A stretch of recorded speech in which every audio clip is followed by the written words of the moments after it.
آپ کو یہ بات جان کر حیرت ہوگی کہ دبئی کی قسمت بدلنے کی شروعات صرف 440 روپے سے ہوئی تھی۔ 1937 میں دبئی بھی برٹش کنٹرول میں ہوتا تھا اور برٹش انڈیا کی طرح یہاں پر بھی انڈین روپی کرنسی ہی چلتی تھی۔ برٹشرز کو دبئی کی اسٹریٹجک لوکیشن ٹریول کرنے کے لحاظ سے بہت آئیڈیل لگ رہی تھی، کیونکہ یہ یورپ، افریقہ اور ایشیا کے ٹھیک سینٹر میں موجود ہے۔ برٹش امپیریل ایئر ویز دبئی کے سمندر میں فلائنگ بوٹس کی بیس بنانا چاہتے تھے اور پھر انہوں نے دبئی کے ساتھ ایک ایگریمنٹ سائن کر لیا۔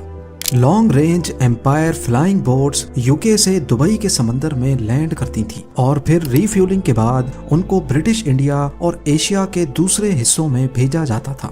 اس بیس کا منتھلی رینٹ صرف 440 روپے تھا، جس میں وہاں موجود گارڈز کی سیلری بھی شامل تھی۔ کون جانتا تھا کہ کچھ ہی سالوں کے بعد یہ دنیا کے سب سے بزی ایئرپورٹ میں کنورٹ ہو جائے گا اور یہاں کی اپنی ایئر لائن اچھوں کو ٹکر دے پائے گی۔ ایمریٹس ایئر لائن کو کس مشکل گھڑی میں بنانے کا فیصلہ کیا گیا اور آخر ایک چھوٹی سٹی سے ابھرنے والی یہ ایئر لائن اتنے کم وقت میں پوری دنیا کی سب سے بڑی ایئر لائن کیسے بن گئی؟ زیم ٹی وی کی ویڈیوز میں ایک بار پھر سے خوش آمدید۔ ناظرین، 1950s میں دبئی کے رولر شیخ راشد بن سعید ال مختوم کو اچھی طرح معلوم تھا کہ ان کے پاس آئل کے جتنے ریزروز ہیں وہ صرف 30 سے 40 سال ہی چل سکتے ہیں۔ ان کو جلد از جلد کوئی آلٹرنیٹ انکم سورس بنانا تھا۔ انہوں نے دیکھا کہ برٹشرز دبئی کی لوکیشن کو استعمال کر کے اپنی ایئر لائنز کو ایک اسٹاپ اوور فراہم کر رہے ہیں اور دبئی کو صرف معمولی سا رینٹ ہی ملتا ہے۔ یہی دیکھتے ہوئے دبئی کے رولر نے 1959 میں دبئی ایئرپورٹ کی کنسٹرکشن کا آغاز کیا۔ 1960 میں دبئی ایئرپورٹ پہلی بار لانچ کیا گیا تو اس میں صرف ایک ایپرن، ایک چھوٹے کمرے جیسا ٹرمینل اور ایک رن وے ہوتا تھا، وہ بھی پکا نہیں بلکہ ریت کو کمپریس کر کے بنایا گیا تھا۔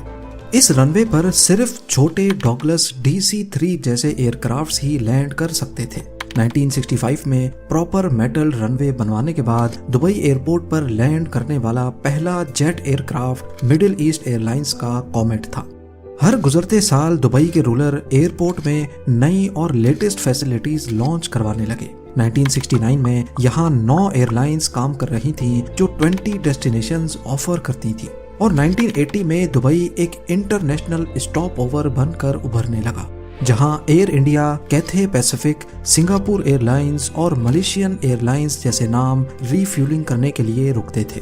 دبئی سے پہلے اس ریجن میں یہ تمام فلائٹس پاکستان کے کراچی انٹرنیشنل ایئرپورٹ پہ ری فیولنگ کے لیے رکتی تھی اور دیکھتے ہی دیکھتے دبئی نے کراچی ایئرپورٹ کی ساری ٹریفک اپنی طرف اٹریکٹ کر لی۔ اس وقت پورے مڈل ایسٹ کے درمیان ٹریول کرنے کے لیے گلف ایئر کو استعمال کیا جاتا تھا، جو کہ بحرین کی ایئر لائن ہے۔ پورے مڈل ایسٹ کو اگر اچھی انٹرنیشنل فلائٹس لینی ہوتی تھیں تو وہ پہلے گلف ایئر کے ذریعے دبئی آتے تھے اور پھر وہاں سے اپنے انٹرنیشنل سفر کا آغاز کرتے تھے۔ 1980 میں دبئی کے شیخ محمد بن راشد ال مختوم، جو اس وقت دبئی کے ڈیفنس منسٹر تھے، ان کو گلف ایئر نے آفر دی کہ وہ صرف یہ اناؤنس کر دیں کہ گلف ایئر دبئی کی آفیشیل ایئر لائن ہے۔ اس سے گلف ایئر کو انٹرنیشنل فلائٹس بھی ملنا شروع ہو جائیں گی اور اس سے دبئی کو بھی کافی فائدہ ہوگا اور بدلے میں دبئی کو گلف ایئر کے 50% اسٹیکس بھی مل جائیں گے۔ پر شیخ محمد نے اس ڈیل سے انکار کر دیا۔ گلف ایئر نے سوچا کہ ہم خواہ مخواہ پورے مڈل ایسٹ سے پیسنجرز لا کر دبئی کو دیتے ہیں اور وہ پیسنجرز کسی اور انٹرنیشنل فلائٹ میں چلے جاتے ہیں، جس کے بدلے میں ہمیں کچھ نہیں ملتا۔ لہٰذا گلف ایئر نے شیخ محمد کے منع کرنے کے بعد دبئی جانے والی تمام فلائٹس کو بند کر دیا۔ گلف ایئر کا یہ فیصلہ دبئی کے انٹرنیشنل اسٹاپ اوور کو خاصا نقصان پہنچانے لگا۔ یہی وہ وقت تھا جب شیخ محمد بن راشد نے اپنی خود کی ایئر لائن ایمریٹس لانچ کرنے کا ارادہ کیا۔ اس ارادے کو حقیقت میں بدلنے کا مطلب تھا پہلے سے اسٹیبلشڈ ایئر لائن سے ٹکر لینا، جس میں گلف ایئر جو ان کا پہلا رائیول تھا، اس کے علاوہ British Airways, Singapore Airlines, Lufthansa, Air India اور پین ایم ایئر ویز وہ بڑے بڑے نام تھے جن کے خلاف ایمریٹس کو آپریٹ کرنا تھا۔ اب یہ کام جتنا سننے میں مشکل لگ رہا ہے، یہ حقیقت میں اس سے بھی کہیں زیادہ مشکل تھا۔ اس وقت ایک بوئنگ 737 کی پرائز $25 ملین تھی اس کے علاوہ پائلٹس، کرو اور انجینئرز بھی ٹرین کرنے تھے، اس میں الگ سے خرچہ لگ رہا تھا۔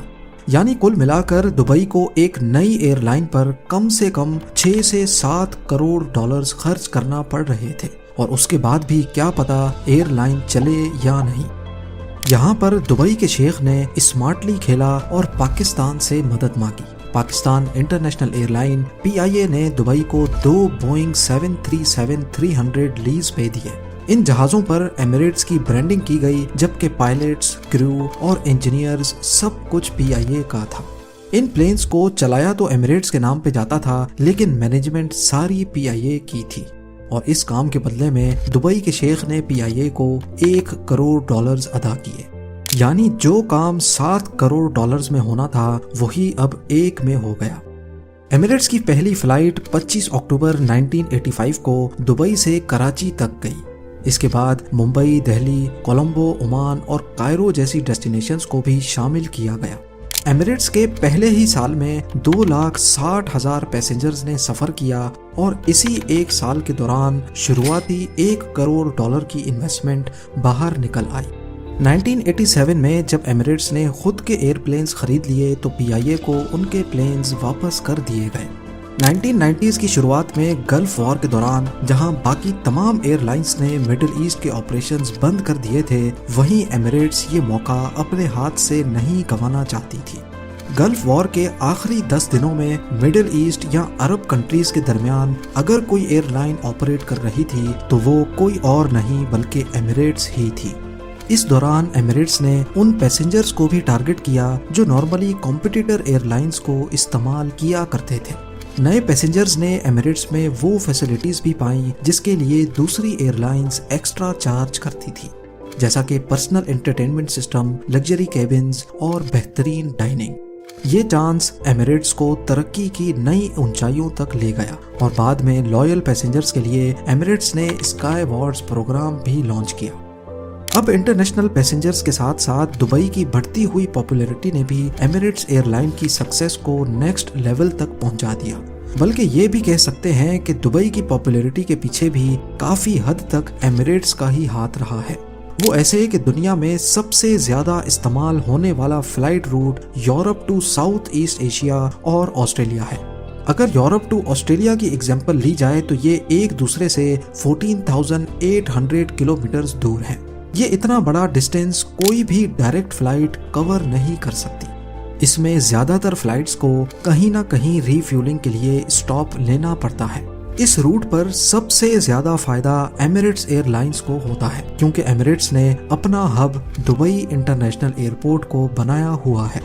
دوسری فلائٹس کو جہاں اسٹاپ اوور کرنے کے لیے ایئرپورٹس کو ایکسٹرا فی پے کرنی پڑتی ہے، وہیں ایمریٹس پیسنجرز کو دبئی میں اسٹاپ اوور دے کر نہ صرف اپنی کاسٹ بھی بچاتی ہے بلکہ پیسنجرز کو بھی کمپٹیٹیو ریٹس پہ ٹکٹ سیل کر سکتی ہے، اور اس سے دبئی میں بھی وزٹرز کا ٹریفک بڑھتا ہے، کیونکہ آفٹر آل کئی لوگ آگے جانے سے پہلے 1-2 دن دبئی میں بھی رہنا پسند کرتے ہیں۔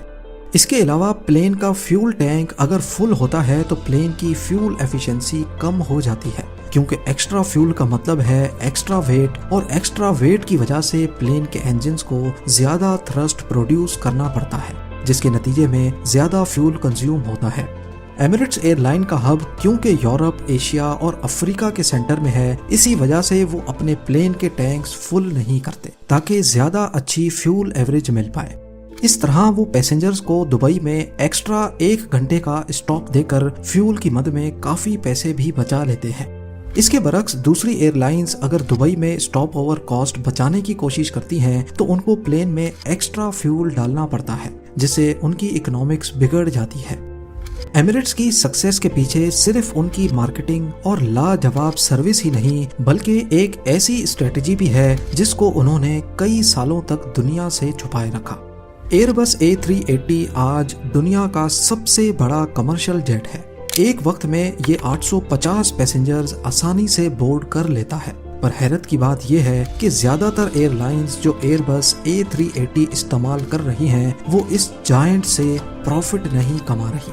صرف ایک ہی ایئر لائن ہے جو ایئر بس A380 سے پروفٹ کما رہی ہے، اور وہ ہے ایمریٹس ایئر لائن۔ یہاں تک کہ ایسا مانا جاتا ہے کہ صرف ایمریٹس ہی اس جیٹ کو پروفیٹیبل بنا رہی ہے۔ تو آخر ایمریٹس ایسا کیا کرتی ہے جو دوسری ایئر لائنز نہیں کر پاتی؟ یہ راز ایمریٹس نے کئی سالوں تک چھپا کر رکھا، لیکن کووڈ-19 پینڈیمک کی وجہ سے جب ایئر فرانس نے اپنے A380s کو ریٹائر کرنے کا فیصلہ کیا تو اس موقع پر ایمریٹس کے CEO کا کہنا تھا کہ ایئر فرانس کو 10 ایئر بس A380s خریدنے ہی نہیں چاہیے تھے، کیونکہ اس سے یونٹ مینٹیننس کاسٹ بڑھ جاتی ہے۔ ایئر بس A380 ایک بہت ہی جائنٹ ایئر کرافٹ ہے، جہاں وہ ایک وقت میں اتنے زیادہ پیسنجر سپورٹ کر سکتا ہے، وہیں اس کا سب سے بڑا مسئلہ اس کی مینٹیننس کاسٹ ہے۔ ایمریٹس کے پاس 119 A380s ہیں اور وہ بھی سیم ماڈل کے۔ 1995 میں ایمریٹس نے فیصلہ کیا تھا کہ وہ ایک ہی ماڈل کے زیادہ جہاز خریدیں گے۔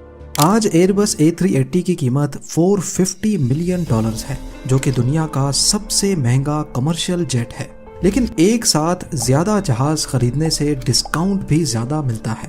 ایمریٹس ایئر لائن نے ایئر بس کے ساتھ بلک ڈیل کریک کی اور اس طرح ان کو یونٹ پرائس میں کافی ڈسکاؤنٹ ملا۔ اور تو اور ان سب کی مینٹیننس کے لیے بھی ایمریٹس نے اپنا ان ہاؤس یونٹ بنا رکھا ہے۔ ان کے اسپیئر پارٹس بھی سارے ایک جیسے اور ایک ساتھ آرڈر کیے جاتے ہیں، اور یہاں پر بھی ایمریٹس اچھی خاصی سیونگ کر لیتا ہے۔